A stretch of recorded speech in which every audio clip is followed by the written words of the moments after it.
ગુજરાતમાં smart supply chain કોન્ક્લેવનું આયોજન.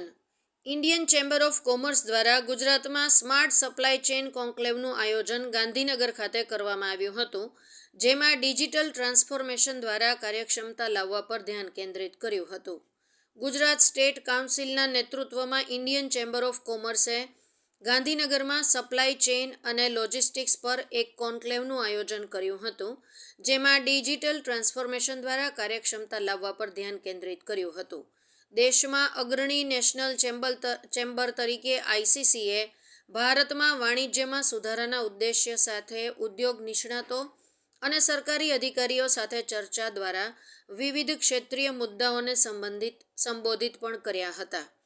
Indian supply chain ઉદ્યોગ e-commerce, last mile delivery, industry 4.0, ઓમની channel અને ઘણા બધા મુખ્ય પ્રવાહો સાથે ઝડપથી વિકાસ કરી રહ્યો છે.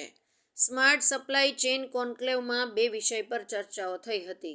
એક વેરહાઉસ અને મટીરિયલ હેન્ડલિંગ પર અને બીજું કાર્યક્ષમ લોજિસ્ટિક્સ માટે લાસ્ટ માઇલ કનેક્ટિવિટી.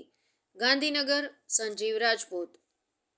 आपका नाम और परिचय? Sukant Mishra, MD Octagon International Dubai, और मैं कई कंपनियों के बोर्ड पे हूँ और स्ट्रेटेजिक एडवाइज़र हूँ. यहाँ पर जो कंपनी आई है वो है APSL. तो आज का एजेंडा क्या है और किस पर चर्चा होने वाली है? आज का एजेंडा है स्मार्ट सप्लाई पे और कैसे इंडिया के अंदर लॉजिस्टिक्स को इम्प्रूव किया जाए, कैसे लॉजिस्टिक्स के अंदर ये नई नई टेक्नोलॉजी का इस्तेमाल करके उसको बेहतर, इफेक्टिव और एफिशिएंट किया जाए.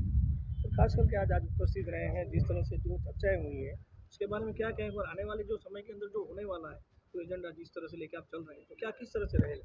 अभी जो हिंदुस्तान की करंट स्थिति वो बहुत ही अच्छी है.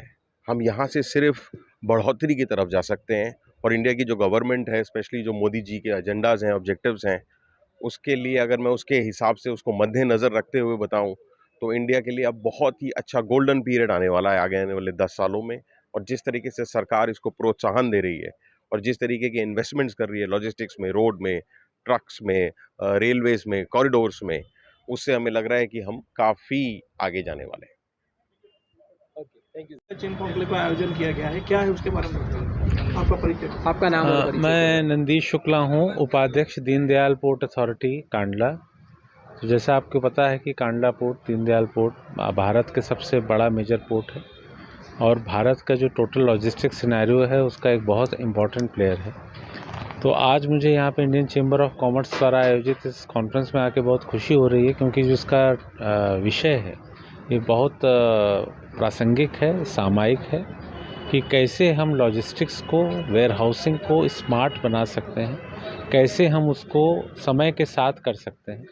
तो जैसा कि मैंने अंदर भी यही कहा था कि समय बहुत तेज़ी से बदल रहा है, सामरिक परिस्थितियाँ बहुत तेज़ी से बदल रही हैं और लॉजिस्टिक और जो सप्लाई चेन है उसमें बहुत तेज़ी से बदलाव आ रहा है.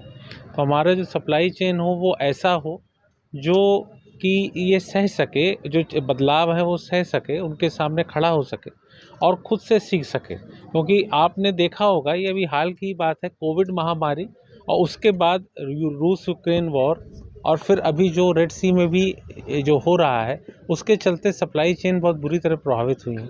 तो भारत जब तेज़ी से प्रगति आगे कर रहा है तो बहुत ज़रूरी है कि हम ऐसी सप्लाई चेन बनाएं जो कि समय के साथ रह सके और समय के साथ भारत के जो लॉजिस्टिक सिनेरियो है उसको और शक्तिशाली और प्रभावशाली बना सके. तो इस पर आज काफ़ी वाद विवाद होगा, काफ़ी इस पर चर्चा होगी.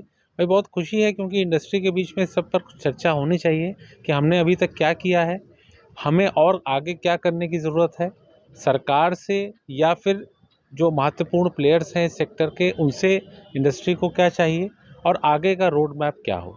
तो इस कॉन्फ्रेंस को मेरी बहुत बहुत शुभकामनाएं. सर, खास करके किस तरह का मुख्य एजेंडा रह गया और आगे भविष्य में क्या उसके ऊपर कार्य किया जाए?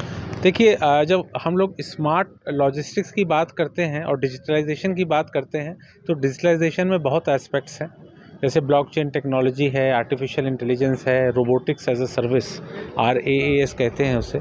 इस तरह की काफ़ी सारी चीज़ें हैं. साथ में दूसरा जो माननीय प्रधानमंत्री जी के अगुवाई में और उनके प्रेरणा से जो अभी हम लोगों ने यूलिप सेट हुआ है, यूनिफाइड लॉजिस्टिक इंटरफेस प्लेटफॉर्म, और साथ में हम लोग जैसे पोर्ट सेक्टर में NLP marine, national logistic portal marine की बात कर रहे हैं, जिसके चलते पूरा का पूरा जो लॉजिस्टिक सिनेरियो है पोर्ट से लेके एक गोदाम तक या एक उपभोक्ता तक वो क्लियर होगा, उसी को इम्प्लीमेंट करने की कोशिश हो रही है। ये आगे कैसे हो सकता है, इसमें क्या क्या परेशानियां आ सकती हैं, क्या क्या सावधानी हमें रखनी है और आगे इसका रोड मैप कैसा होगा, विशेषकर डेटा प्रिवेसी और इन सब कंसर्न्स को साथ में रखकर इसी के साथ हम लोगों को ये चर्चा करनी है कि आगे हम कैसे बढ़ सकते हैं।